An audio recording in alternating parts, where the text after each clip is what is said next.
तो हम last lecture क्या पढ़ रहे थे? वायरस के। सर हम वायरस शुरू कर दिए थे। एंड वायरस में मैंने बोला था कि दे आर। सर वो स्टैनली के पॉइंट से आज होगा, WM स्टैनली। हाँ पता बच्चे तो वायरस में मैंने बोला था कि it is the connecting link between living and non living. ठीक है। इसके बाद मैंने कुछ पॉइंट्स और लिखाए थे। हिस्ट्री में मैंने बताया था कि पास्चर ने नेम दिया हुआ है virus. Term virus was given by Pasteur for the poisonous fluid. And after that Ivanovsky 1892 में इन्होंने बोला कि टोबैको प्लांट में एक डिजीज हो रही है जिसको लीफ में डिजीज है, करली लीफ हो जाती है, उसको बोलते हैं tobacco mosaic disease. And tobacco mosaic disease का जो कॉजल माइक्रो ऑर्गेनिज्म है वो बेसिकली बैक्टीरियल फिल्टर से पास कर जाता है। दैट मीन्स कि it is smaller than bacteria. And इसके बाद फिर एक नेक्स्ट साइंटिस्ट का मैंने नाम लिया था। किसका नाम लिया था मैंने? 1898 में शायद बिजेरेनिक जो है क्या कहते हैं, उन्होंने क्या किया कि वो जो टोबैको लीफ थी उनका एक्सट्रैक्ट निकाला और उसको जब हेल्दी प्लांट पे स्प्रे किया तो उन्होंने पाया कि हेल्दी प्लांट डिजीज, ठीक है, उसमें भी डिजीज हो गई। और इसके बाद फिर नेक्स्ट एक साइंटिस्ट थे 1935 में,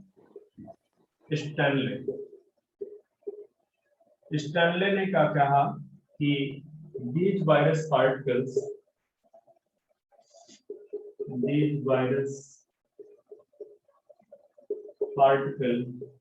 could be crystallized। इनके क्रिस्टल बनाए जा सकते हैं। और ये जो कौन सा करेक्टर है, दिस इज, इसके पहले जो करेक्टर निकल के आ रहे थे वो कौन से करेक्टर्स थे?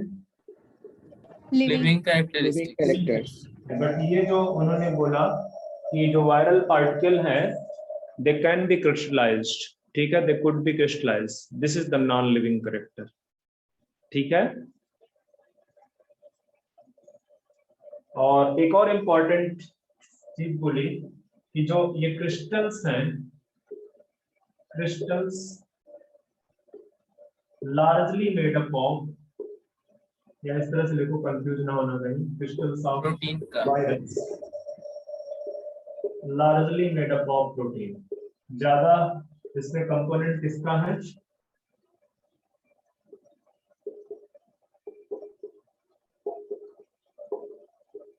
प्रोटीन। तो स्टैनले ने दो चीजें की, एक तो उन्होंने वायरल पार्टिकल को क्रिस्टलाइज किया और जब क्रिस्टल के एनालिसिस किया तो ये पाया कि ये क्रिस्टल्स जो है मोस्टली, इसमें मेजॉरिटी पार्ट किसका है? प्रोटीन का। ठीक है। तो यहां से अब आगे बढ़ते हैं, थोड़ा सा स्ट्रक्चर के बारे में बात करते हैं। तो उससे पहले एक और नोट डाल के लिख लो कि जो वायरस है, virus are obligate parasite, they are parasite, ठीक है, आर ऑब्लिगेट पैरासाइट। ये क्या है? ऑब्लिगेट पैरासाइट है, तो ध्यान में रखना इस चीज को। नेक्स्ट स्ट्रक्चर वाले पार्ट पे चलते हैं।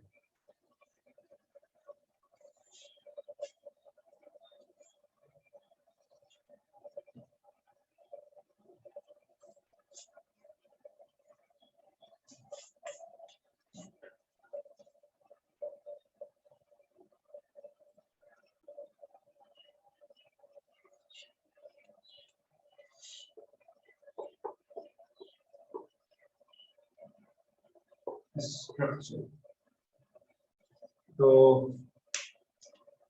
virus are actually made up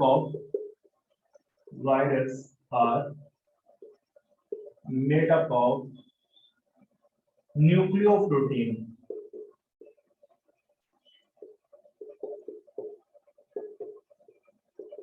complex.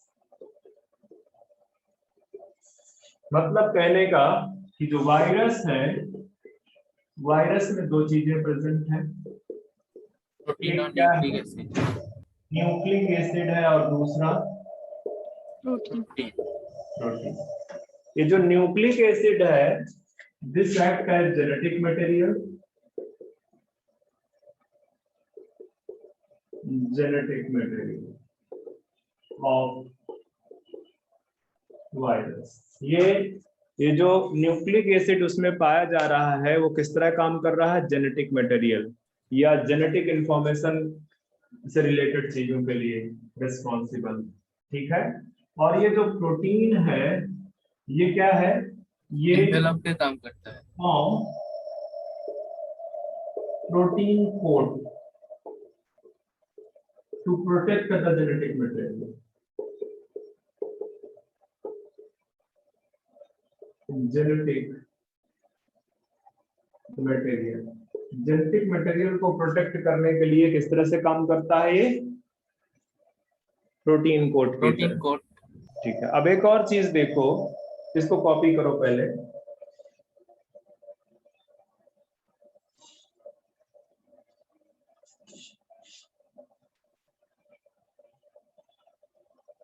Yes sir.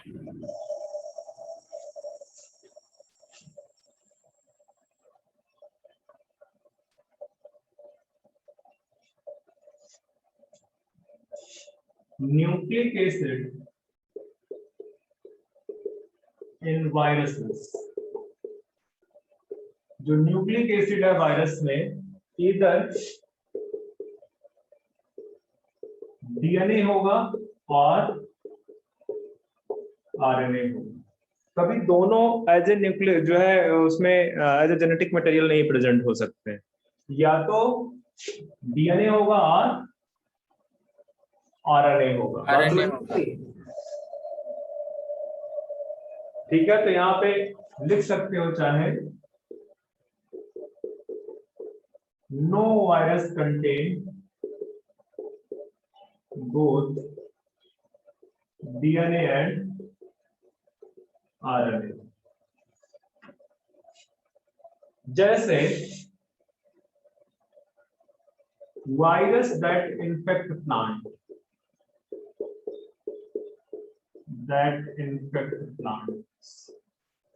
ऐसे वायरस जो प्लांट्स को इन्फेक्ट करते हैं, generally contain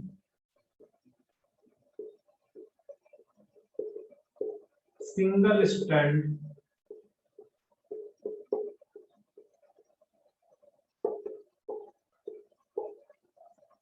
RNA.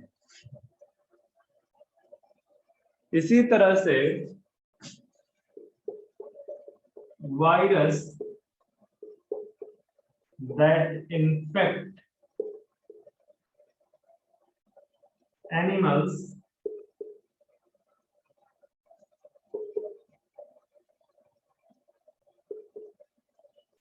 they may contain DNA or RNA, double stranded DNA or RNA।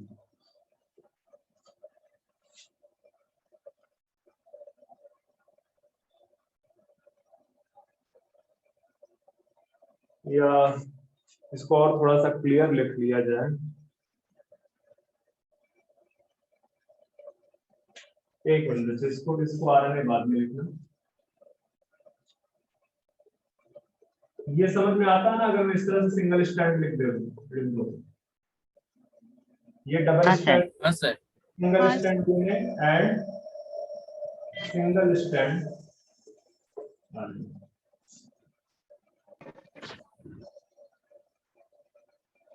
इनमें से कोई एक ही प्रेजेंट होगा, ठीक है, तो आप चाहो तो इनके बीच में आर लगा लो, कोई एक ही प्रेजेंट होगा, ऐसा नहीं है कि सारे के सारे प्रेजेंट होंगे।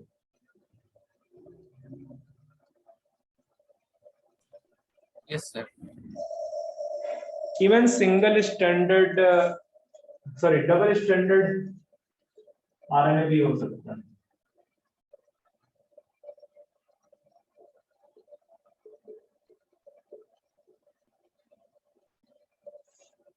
In case of बैक्टीरिया, जो जो बैक्टीरियोफेज होता है, बैक्टीरियोफेज क्या होता है, लिखा देता हूँ पहले। Bacteria.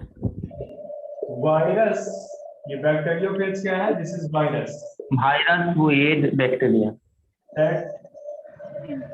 that infect or eat, ठीक है, बैक्टीरिया। तो बैक्टीरियोफेज के अंदर क्या पाया जाता है, डबल स्ट्रैंड डीएनए। डीएनए।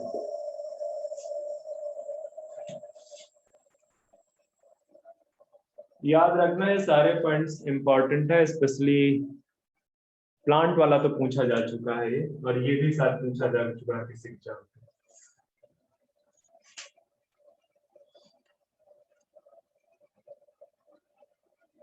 आते हैं प्रोटीन्स की तरफ। कॉपी हो गया है? हाँ सर। हाँ हाँ sir. Sir.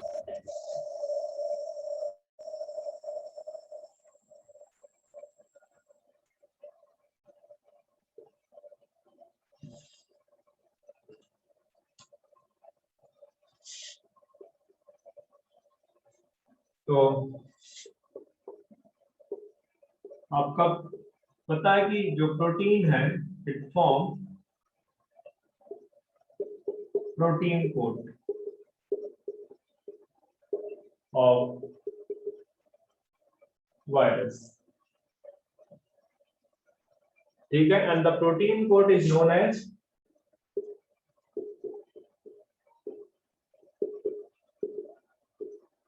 Capsid. Protein coat को क्या बोलते हैं? कैप्सिड बोलते हैं। Capsid. And capsids are made up of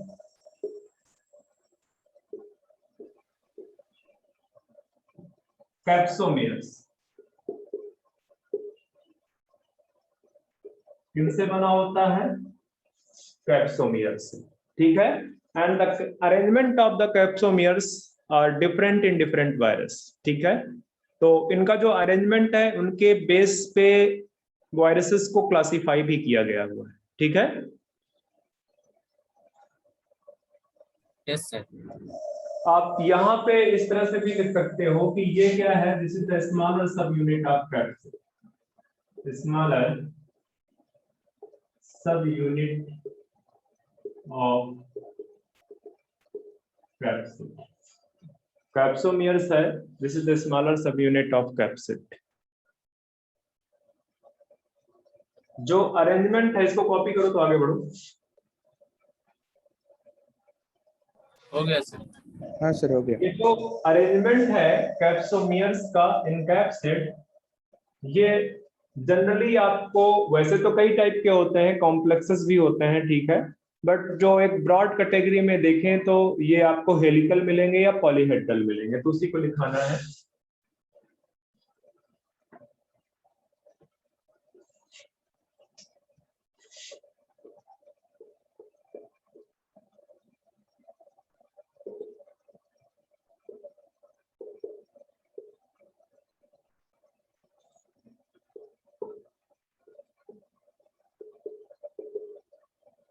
arrangement of capsomeres in capsid, जो कैप्सिड में कैप्सोमियर्स का अरेंजमेंट है, में भी हेलिकल और पॉलीहेड्रल।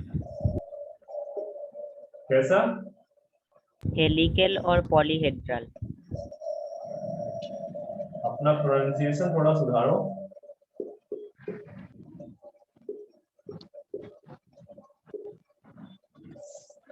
हेलिकल और पॉलीहेड्रल।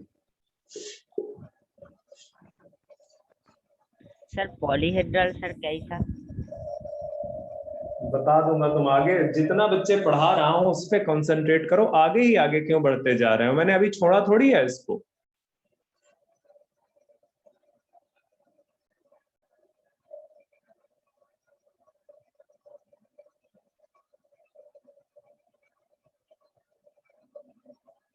हेलिकल का एग्जाम्पल देता हूं पहले, दिया है कि नहीं आपके उसके एनसीईआरटी में?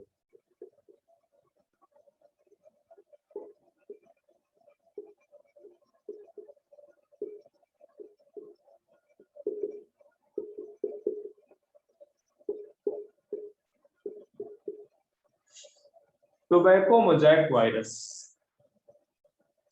ठीक है, आप अगर अपनी एनसीईआरटी ओपन करोगे तो वहां पे दिख रहा है आपको। तो कुछ इस तरह से अरेंजमेंट है।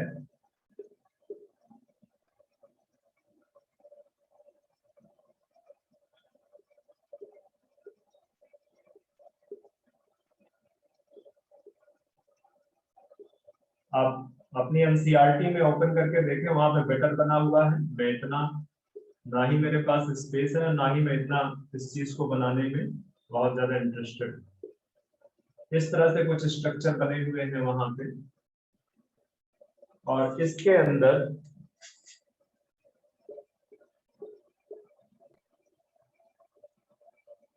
मुझे नहीं पता कि कितना दिख रहा है वहां पे।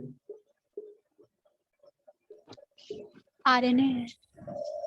ये इस तरह से आरएनए फिल्ड है। ठीक है, यस सर। तो यहाँ पे जो कैप्सोमियर्स का अरेंज्ड है वो एक हेलिक्स में है। इस तरह से कुछ अरेंजमेंट दिखेगा आपको इस तरह से। साथ में उसी तरह से फिर आपको आरएनए का हेलिक्स दिखेगा जिस तरह से उसके बाहर कैप्सोमियर्स। तो टोबैको मोजैक वायरस का पिक्चर बना हुआ है आपके एनसीईआरटी में, उसको वहां पे देखो, बेटर दिख रहा है वहां पे। ठीक है, this one is RNA and ये आपका कैप्सिड है जिसकी एक यूनिट क्या है, कैप्सोमियर।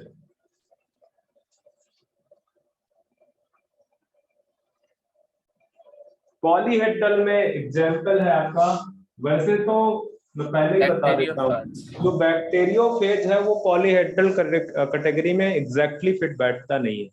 वो बेसिकली कॉम्प्लेक्स कैटेगरी का है। ठीक है, पॉलीहेड्रल भी है और हेलिकल भी है। ठीक है, एक कॉम्प्लेक्स कैटेगरी है। बट हमको जो है क्या कहते हैं, यहाँ पे एग्जाम्पल दिया है तो मैं यहाँ पे लिख देता हूँ।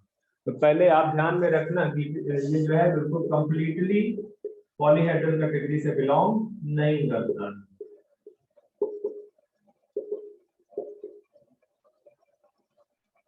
इवन एनसीईआरटी ने ये लिखा भी नहीं है कि bacteriophage have polyhedral arrangement of capsomeres in their protein coat. Okay, ऐसा एनसीईआरटी ने कहीं नहीं लिख रखा हुआ है। हाँ सर। इवन बच्चे इसको हटा ही लो ना, जो है ये बैक्टीरियोफेज, इसको हटा दो, यहाँ पे हटा दो। और मुझे पॉलीहेड्रल में अगर मैं बोलूं, एक है हर्पीज शायद है, एक बार चेक कर लेना। Herpes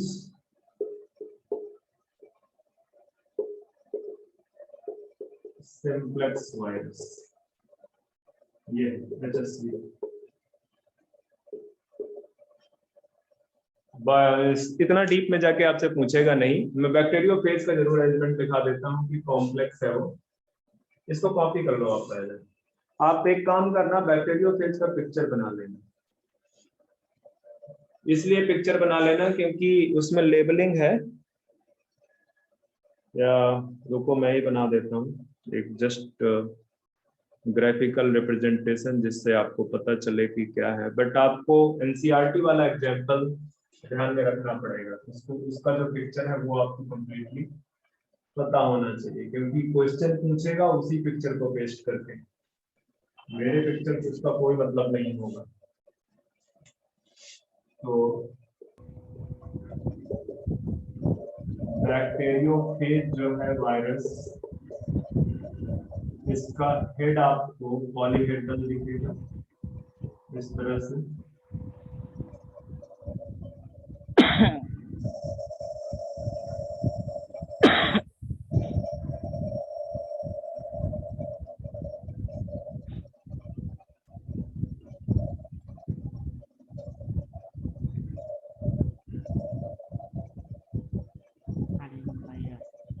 polio, influenza, rabies, HIV, tobacco Rouse, sarcoma, mosaic virus, magic. बच्चे कुछ आप बोल रहे हो, मत बोलो, आपकी आवाज आ रही है यहाँ पे। अगर आप कुछ पूछना चाहते हो तो जरूर पूछो, अदरवाइज मत बोलो।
तो ये है ऊपर वाला पार्ट हेड है, दिस इज हेड। ये इसका न्यूक्लिक एसिड है जो कि डबल स्टैंडर्ड डीएनए होता है। ये इसका कॉलर है,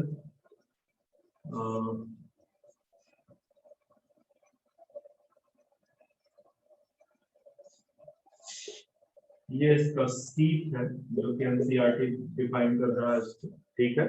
ये एक्चुअली सिलेंड्रिकल स्ट्रक्चर है, इस सिलेंड्रिकल स्ट्रक्चर से डीएनए पास करता है, ठीक है। और ये जो दिख रहे हैं these are the tail fibres, ये टेल फाइबर्स है, ठीक है। ये टेल फाइबर्स जस्ट अटैचमेंट में हेल्प करते हैं होस्ट के साथ में। इसके बाद ये जेनेटिक मटेरियल इस सीट से होते हुए, सिलेंड्रिकल स्ट्रक्चर से होते हुए होस्ट पे ट्रांसफर हो जाता है। अच्छा, ये जो टेल फाइबर्स हैं इनमें कुछ कुछ एंजाइम्स भी प्रेजेंट होते हैं, तो ये समटाइम्स जो सेल वॉल या सेल मेम्ब्रेन है होस्ट की, उसको डिसॉल्व करने का भी काम करता है।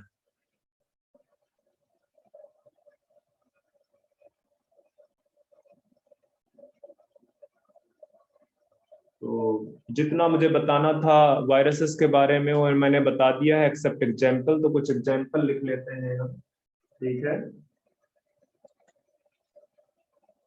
या एक और चीज लिख लेते हैं कि virus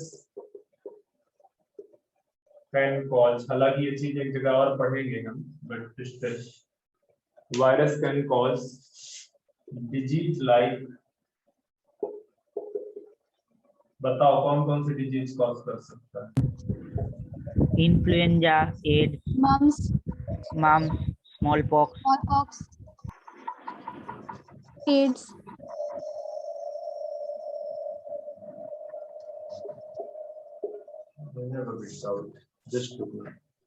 actually smallpox virus है जो कि आई थिंक मम्स कॉज करता है।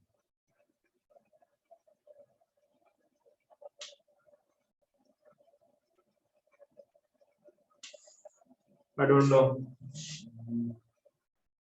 ठीक है। स्मॉल पॉक्स आपका एनसीईआरटी लिखता है, बाद में इसको ध्यान रहा तो मैं बताऊंगा कि मम्स और स्मॉल पॉक्स में थोड़ा बहुत माइनर डिफरेंस है, डिफरेंस है तो मैं बताऊंगा बाद में इसको, ठीक है।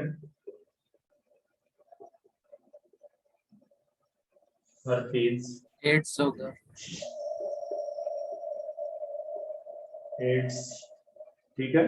तो इस तरह की डिजीज है। अभी अभी आप ध्यान में रखना, कोरोना बहुत फैला हुआ है, तो कोरोना भी बेसिकली क्या है,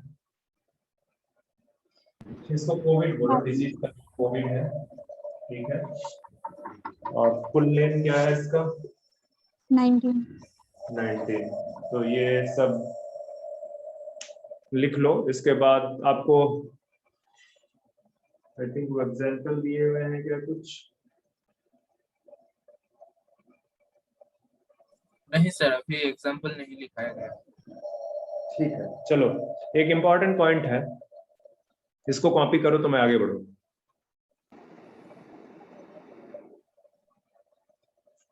हो गया? हाँ sir.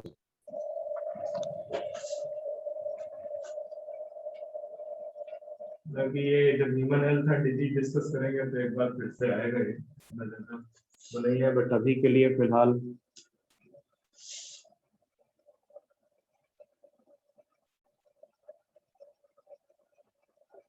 virus also infect plants, ठीक है। and the symptoms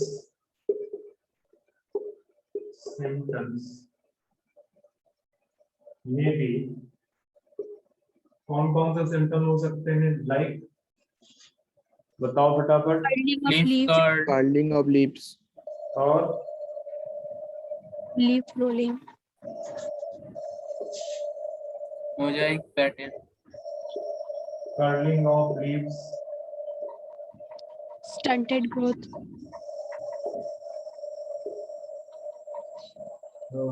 mosaic formation in leaves,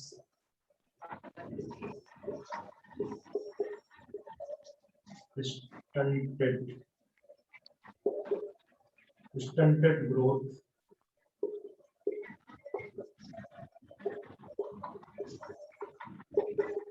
yellowing of leaves, और है कोई?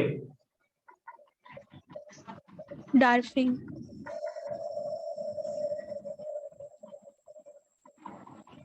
Dwarfing. Vein clearing.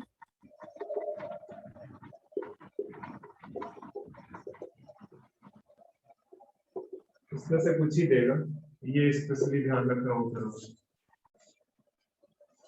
तो ये भी याद रखना कि अभी तक पूछा नहीं गया है, मुझे जहां तक पता है ये अभी तक पूछा नहीं गया है।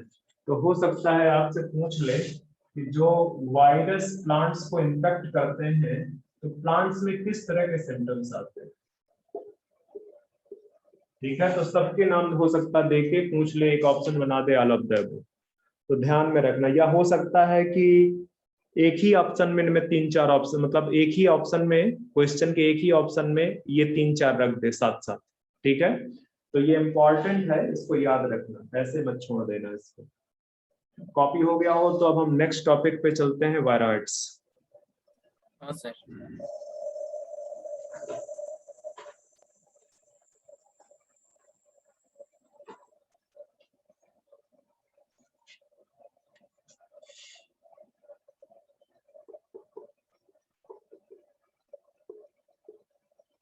वायरॉइड्स, तो वायरॉइड्स बेसिकली एक साइंटिस्ट थे, डीनर, ठीक है, या डीनर जो भी आप बोल, ठीक है। 1971 में एक साइंटिस्ट हैं, स्पेलिंग देख लेना, ठीक है। इन्होंने ये देखा कि जो पोटैटो ट्यूबर है उसमें एक डिजीज हो रही है। ठीक है, पोटैटो की ट्यूबर में एक डिजीज हो रही है, और वो जो डिजीज हो रही है मतलब उसका जो माइक्रो ऑर्गेनिज्म है वो बेसिकली जो है क्या कहते हैं, उसमें कोई प्रोटीन कोड प्रेजेंट नहीं है। उस माइक्रो ऑर्गेनिज्म में वो बेसिकली सिर्फ उसमें आरएनए पाया जा रहा है, सिंगल स्ट्रैंड आरएनए, और उसमें प्रोटीन कोड लैकिंग है। ठीक है, तो ध्यान में रखना कि ये जो वायरॉइड्स हैं they lack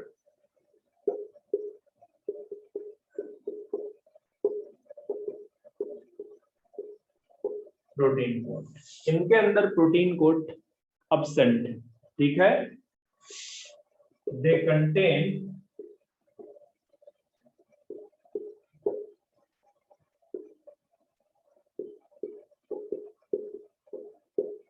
three single standard RNA. समझ में आई बात? या आप ये भी बोल सकते हो इसकी जगह पे free RNA particle. Free RNA particle free इसीलिए लिख रहा है क्योंकि उसमें उसके चारों तरफ कोई प्रोटीन कोड प्रेजेंट नहीं है। तो या तो वो पूछेगा इस तरह से देगा सिंगल स्टैंडर्ड आरएनए, या इस तरह से देगा। ठीक है, या इस तरह से। तो ध्यान में रखना कि viroids have only single standard RNA. ठीक है, they don't have protein code, उनके अंदर प्रोटीन कोड पाया नहीं जाता। Okay, yes sir. And viroids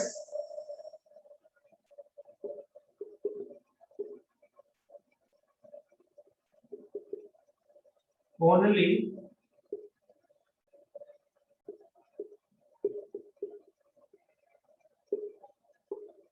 infect plants. ठीक है, जैसे एग्जाम्पल मतलब डिजीज, कौन सी डिजीज कॉज करता है प्लांट्स में? Potato spindle tuber disease, spindle tuber disease. ठीक है, ये डिजीज कॉज करता है, तो ध्यान में रखना है। Potato spindle tuber disease caused by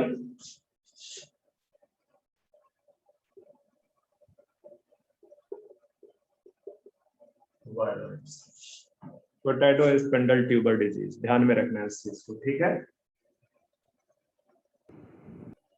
एक बार क्वेश्चन पूछा गया है, आई थिंक किसी एग्जाम में नहीं पूछा गया है, आपके टेस्ट सीरीज वगैरह में, शायद सीपी के टेस्ट सीरीज में क्वेश्चन था कि जो वायरॉइड है, वायरॉइड का जो मॉलिक्यूलर वेट है वो बहुत कम, ठीक है।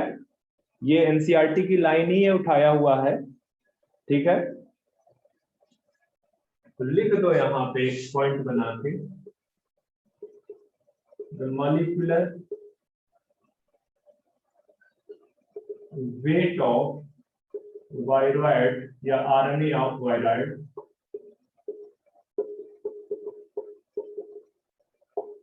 इज वेरी लो, बहुत लो, बहुत स्मॉल मॉलिक्यूलर वेट है वायरॉइड का।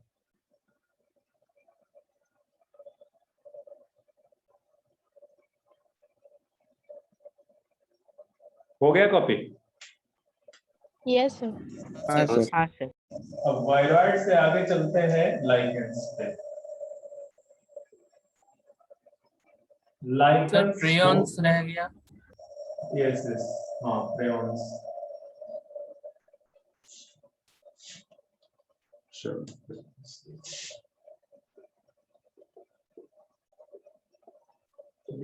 मुझे 1 मिनट देना, मेरे पास प्रियॉन्स का बहुत ज्यादा डेटा नहीं है, बिकॉज ये प्रियॉन्स आई थिंक पहले नहीं था, अभी ये इंट्रोड्यूस हुआ है या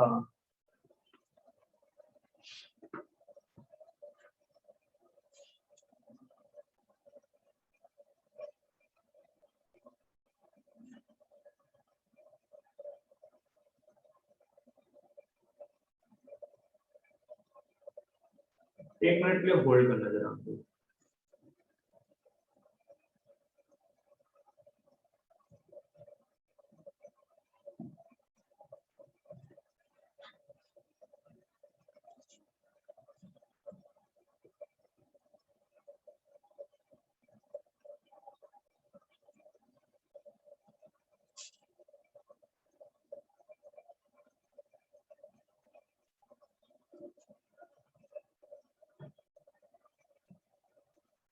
अच्छा, वो जो पॉलीहेड्रल का एक और एग्जाम्पल लिखना चाहो तो लिख लो पोलियोमाइलिटिस। जो पोलियो वायरस होता है ना, वो पॉलीहेड्रल होता है।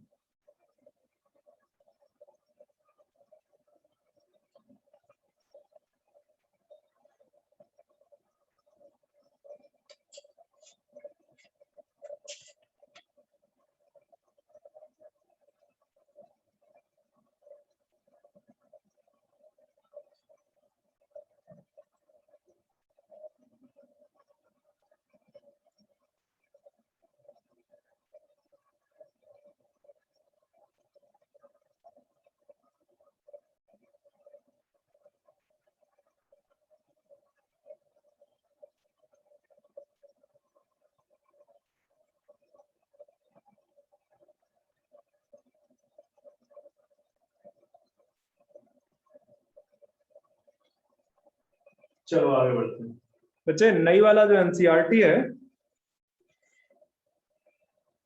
हेलो मेरी आवाज आ रही है? Yes, sir. हाँ हाँ सर। सर। जो नया एनसीईआरटी है, मुझे एक बार ये बताओ कि एनसीईआरटी में कितना डिटेल्स लिखा हुआ है with respect to prions? Sir, viroids के बाद lichen आ गया। नहीं बेटा, वो पुराना है, वो पुराना है। नया एनसीईआरटी आया है, वहां पे उन्होंने यहाँ introduce- 6 से 7 लाइन लिखा हुआ है। कितने लाइन बेटा? 6 से 7 लाइन। क्या लिखा हुआ है? वहां एक तो से वो इन्फेक्शियस प्रोटीन पार्टिकल होते हैं जो कि बहुत रेजिस्टेंट होते हैं, ठीक है। हाँ, और सर मैड काउ डिजीज और ब्राउन जेकब डिजीज को बोला गया है। हाँ ठीक है, डिजीज कॉज करता है। इसके अलावा और कुछ दिया है उसने? हाँ सर, लिखा गया है वो साइज में वायरस के सिमिलर होते हैं, वो ही लिखा गया है, और कुछ नहीं चलो दिया। ठीक है, मैं करवा देता हूँ। चलो ठीक, लिख दो यहाँ से कि जो प्लांट्स है they are highly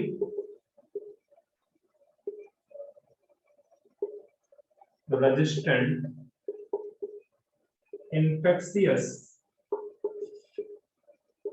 protein particles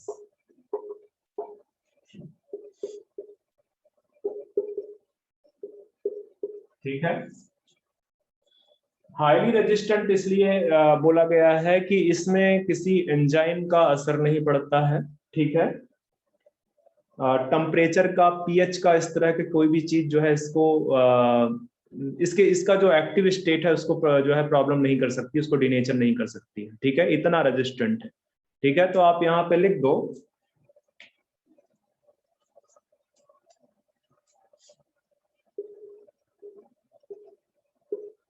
not affected by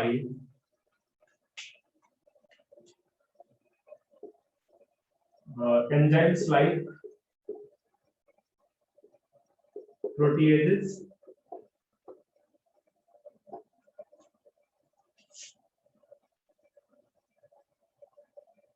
temperature,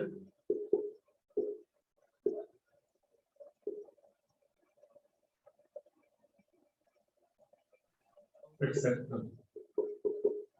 temperature का मतलब है कि approximately 80 degree Celsius 90 degree Celsius तक का टेम्परेचर ये क्या कर जाता है,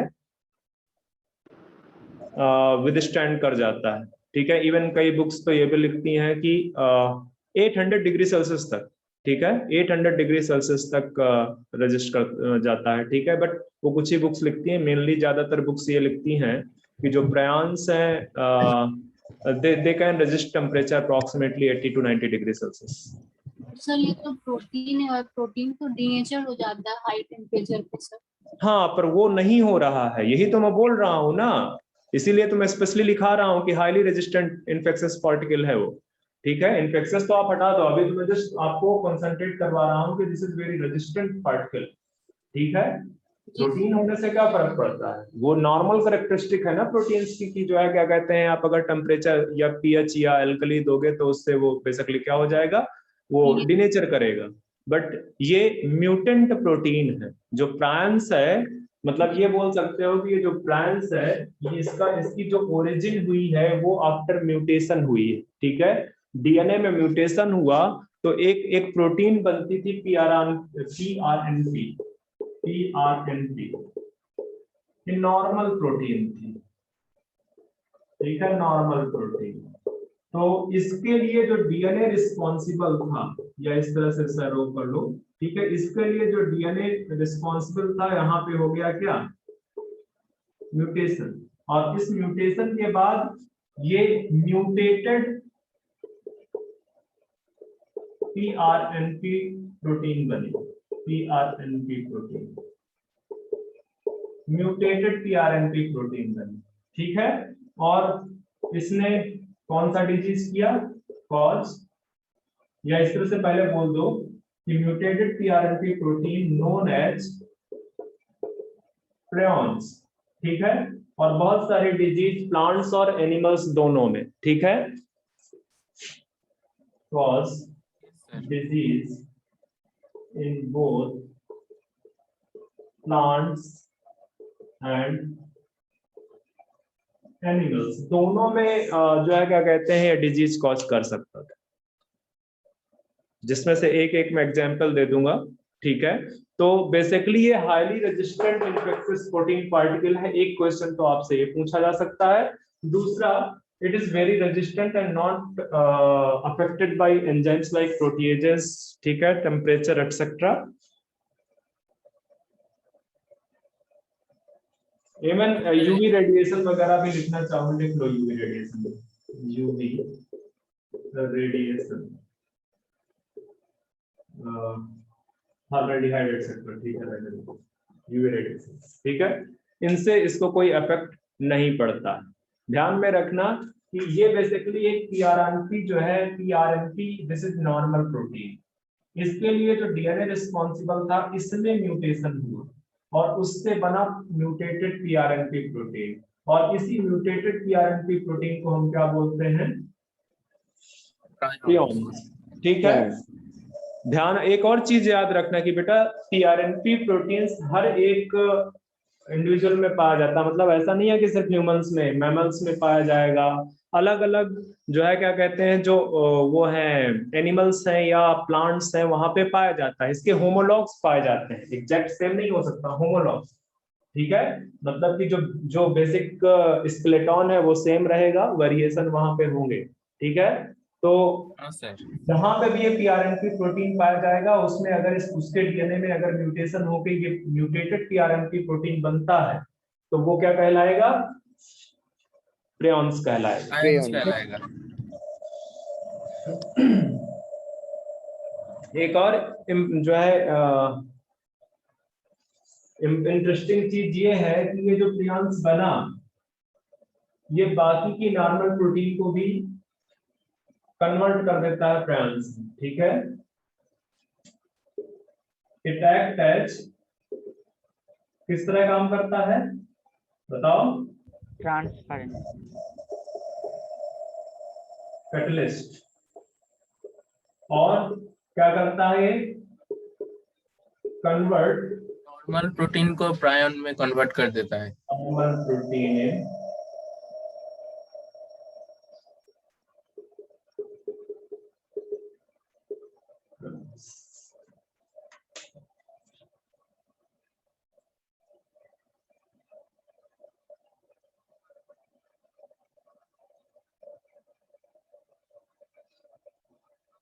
आप बस डिजीजेस के नाम लिख लेते हैं हम। एक और चीज लिखा देता हूं कि जो ये कॉपी हो गया। Yes, sir.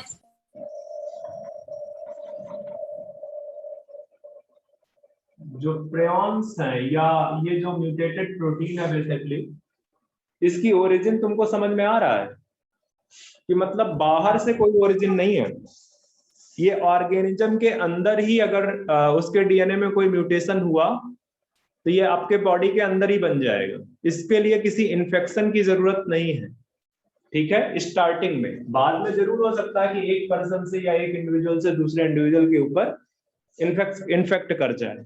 ठीक है, इन्फेक्ट कर जाए, पर ये आपके बॉडी के अंदर ऑटोमेटिकली भी बन सकता है बाय म्यूटेशन। ओके, दूसरा कि जो प्रियॉन्स जो है ये एक्युमुलेट करते हैं नर्वस सिस्टम में, एक्युमुलेट इन नर्वस सिस्टम में एक्युमुलेट करते हैं, कॉज डीजनरेशन, इट्स डीजनरेशन, इसका डीजनरेशन स्टार्ट कर देते हैं। ठीक है, ध्यान में रखना कि प्रियॉन्स का जो मेन साइट है इन्फेक्शन का वो कौन सा है? Nervous tissue.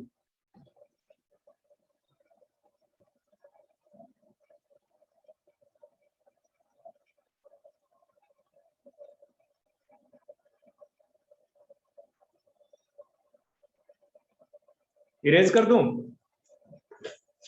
हाँ सर। हाँ सर। सर बहुत सारी डिजीज हैं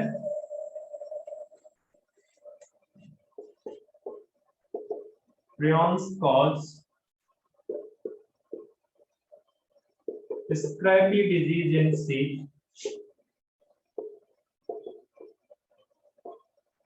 मैड काउ डिजीज, अब ये जरूरत नहीं है मुझे कि मैं लिखवाऊं काउ में। ठीक है, मैड काउ डिजीज,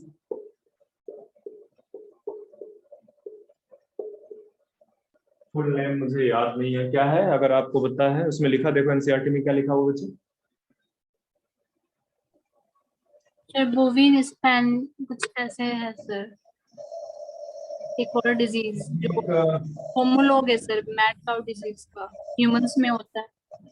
ये है मुझे बिल्कुल से नहीं है, आप एक बार देख लेना एनसीईआरटी में, ये है सर नाम। ठीक है, क्रेस्फर्ड जैकब डिजीज, बिल्कुल सही बोल रहा हो कि ये मैड काउ डिजीज का होमोलॉग ही है, मतलब Yes, सिमिलर sir. डिजीज है। ठीक है, तो इसमें से सर मैड काउ को तो बोवाइन स्पॉन्जिफॉर्म भी बोलते हाँ हैं ना। बॉइन स्पंजिफॉर्म भी बोलते हैं, बॉइन स्पंजिफॉर्म भी बोलते हैं। ठीक है, तो जितना अगर इसके अलावा कोई एनसीईआरटी में डिटेल हो तो मुझे बताना जरा।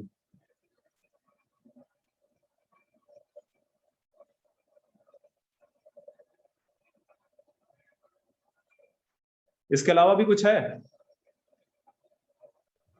हाँ सर, वहाँ एबनॉर्मली फोल्डेड प्रोटीन और similar in size to viruses ये दिया हुआ है, और कुछ नहीं दिया। कोई दिक्कत नहीं है, मैं बता देता हूँ। They have similar in size या सिमिलर इन वायरस।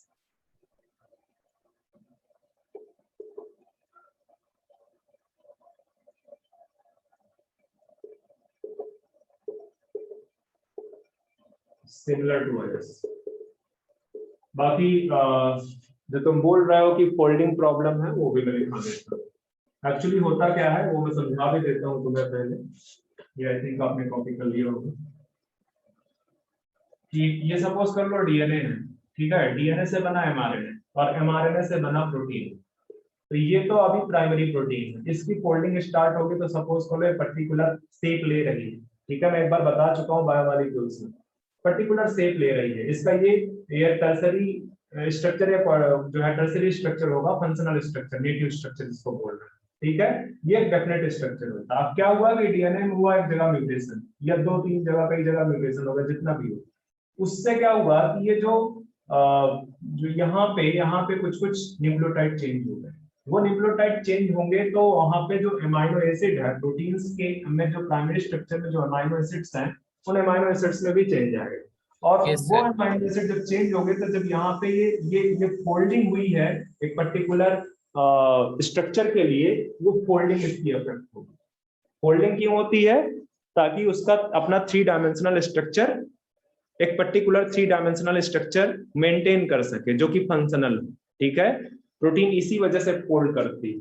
अगर आपको याद होगा तो मैंने बताया था कि primary structure, secondary structure, tertiary structure, ठीक है।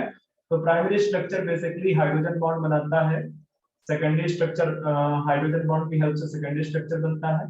फिर इसके बाद जो सेकेंडरी स्ट्रक्चर है इसमें फर्दर फोल्डिंग होती है, मैंने दिखाया हुआ है यहाँ पे कि फोल्डिंग होती है, और फोल्ड करके वो टर्सरी स्ट्रक्चर बनाता है, ठीक है। तो वो इस फोल्डिंग की बात कर रहा है कि जो सेकेंडरी स्ट्रक्चर में फिर से फर्दर फोल्डिंग हो रही है, ठीक है, वो अपना 3 डायमेंशनल स्ट्रक्चर ले रहा है। उसमें अगर चूंकि जो है यहाँ पे अगर अमाइनो एसिड चेंज हो जाएंगे तो ये जो फोल्डिंग हो रही है उसमें चेंज आ जाएगा, ये फोल्डिंग हो रही है उसमें चेंज आ जाएगा, ठीक है। तो वही चीज जो है यहाँ पे बोलना चाह रहा है, ठीक है। तो एक्चुअली क्या दिक्कत है यहाँ पे कि जो 3 डायमेंशनल कॉन्फ़िगरेशन है आफ्टर म्यूटेशन वो चेंज हो जाएगा। तो मैं यहाँ पे लिखाने जा रहा हूँ कि 3 डायमेंशनल कॉन्फ़िगरेशन, जिसको आप क्या बोल रहे हो, फोल्डिंग पैटर्न, ठीक है, आफ्टर म्यूटेशन विल चेंज। और वो इस तरह से चेंज होगा कि वो स्ट्रक्चर बहुत ज्यादा रेजिस्टेंट हो जाएगा। Okay, yes sir. अब आते हैं लाइकेंस पे।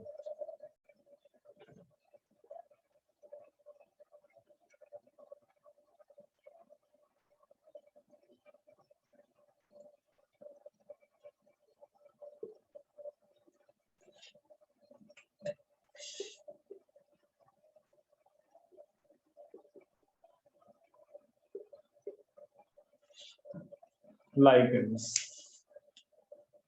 तो अगर आप लाइकेंस को एग्जाम्पल, तो आप जानते हो कि किसका वेल नोन एग्जाम्पल है ये?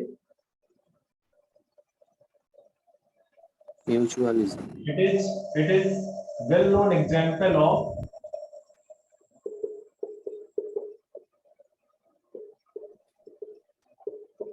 symbiosis, ठीक है, symbiotic association between algae algae and fungi. fungi, ठीक है। अच्छा, एक चीज और भी याद रखना कि ये सिम्बायोटिक एसोसिएशन है, इसी सिम्बायोटिक एसोसिएशन में लाइकेन ये म्यूचुअलिज्म का भी एग्जाम्पल है, ठीक है। क्या फर्क है, मतलब म्यूचुअलिज्म हम क्यों बोलते हैं, सिम्बायोसिस से अकेले काम क्यों नहीं चलता? म्यूचुअलिज्म वो इंटरेक्शन है, ये वो इंटरेक्शन है बिटवीन 2 स्पीशीज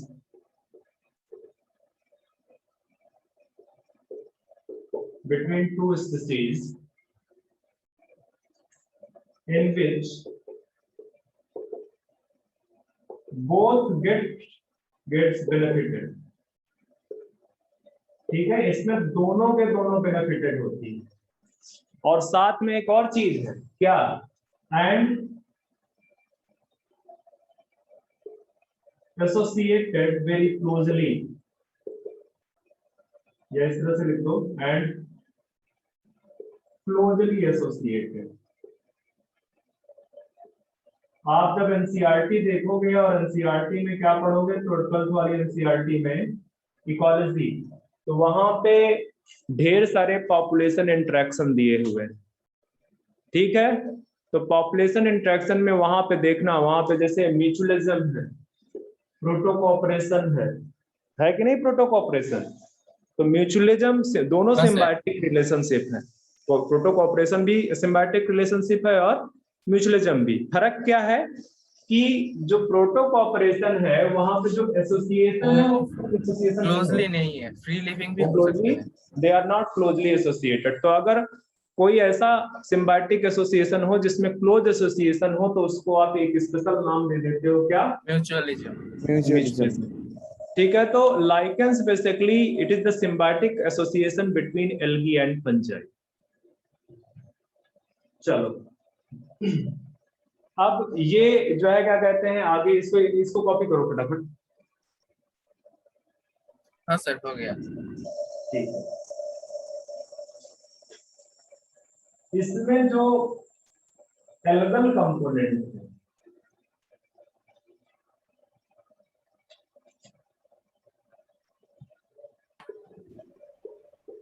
जो एल्गी है, इस एल्गी को हम क्या बोलते हैं, Phycobion. फाइकोबायोन। Phycobion. और जो फंजाई है उसको हम क्या बोलते हैं, Mycobion. Mycobion. माइक्रोबायोन। ठीक है, तो जो फाइकोबायोन्ट्स है, एल्गी का काम क्या है, दे प्रिपेयर तैयार करना.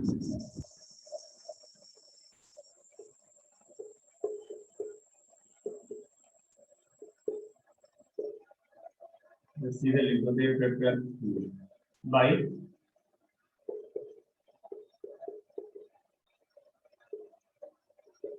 फोटोसिंथेसिस। ठीक है, फोटोसिंथेसिस के थ्रू ये फूड प्रिपेयर करते हैं। और फंगस क्या करता है, minerals and mineral moisture absorb करता है। ठीक है, किसको प्रोवाइड कर देता है, एल्गी को। इसके अलावा एक एल्गी और को। फायदा, एक और चीज कर, मतलब जो है एल्गी को एक और फायदा हो जाता है। देखो, Shelter देता है. यहाँ पे जो मिनरल्स एंड मॉइस्चर है वो तो इसको देगा ही देगा एल्गी को, ठीक है, इसके अलावा शेल्टर भी मिल जाता है। ठीक है, वो जो फंगल हाइफे है, एल्गी उन्हीं फंगल हाइफे में रह रहा होता है, तो इसको शेल्टर भी मिल जाता है। इस तरह से एक और चीज बोल सकते हो कि इसको प्रोटेक्शन भी मिल जाता है। ठीक है, इसको प्रोटेक्शन भी मिल जाता है। ठीक है,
सर ये लास्ट पॉइंट क्या लिखे है सर? बच्चे लिखा है provide shelter mineral nutrition to algal partner and in turn, मतलब बदले में gets food from algal partner. ठीक है, एल्गल पार्टनर से इसको क्या मिलता है? फूड मिलता है। और यहाँ पे ये वाला स्टेटमेंट तो इसके लिए हो जाएगा कि फाइकोबायोट्स को क्या फायदा है? Shelter, mineral nutrition, even protection भी बोल सकते हो। ठीक है, वो सब मिल जाते हैं।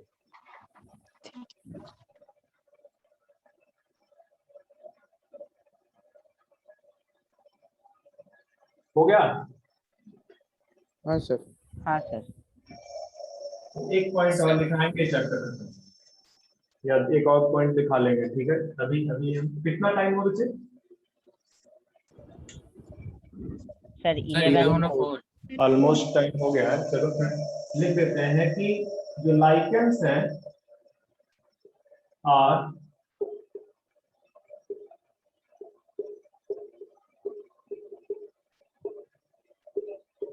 Of pollution.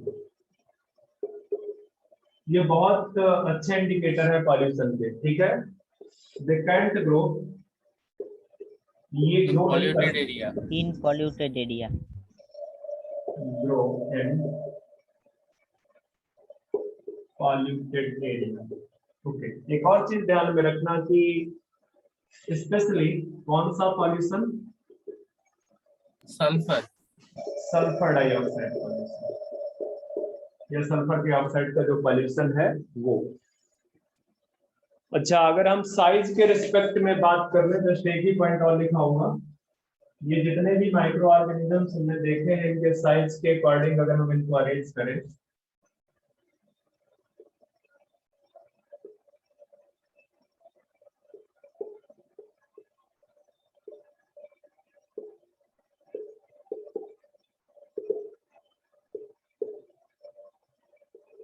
तो सबसे छोटा कौन सा है? Virus. Thyroids. Thyroids. Viroids. Viroids से फिर आप वायरस। ट्रायॉन्स द वायरस दोनों को साथ में रखें। हाँ। फिर इसके बाद माइकोप्लाज्मा। माइकोप्लाज्मा हालांकि है तो बैक्टीरिया ही, पर मैं यहाँ पे यू बैक्टीरिया लिख देता हूँ इसमें, यू बैक्टीरिया। ठीक है, और फिर यू बैक्टीरिया के आगे मैं नहीं लिखूंगा। तो जितने भी माइक्रो ऑर्गेनिजम्स हैं उनको अगर साइज के बेस पे आप अरेंज करोगे तो कुछ इस तरह से दिखेंगे। Virus, then plants are viruses, mycoplasma, eubacteria. Okay, तो हाँ सर। आज के लिए बस इतना ही। नेक्स्ट लेक्चर पे हम आगे से स्टार्ट करेंगे, मतलब न्यू चैप्टर से स्टार्ट करेंगे जो कि आपका होगा प्लांट किंगडम। Plant kingdom. ठीक है, तो आज के लिए बस इतना ही। Thank you sir. वेलकम।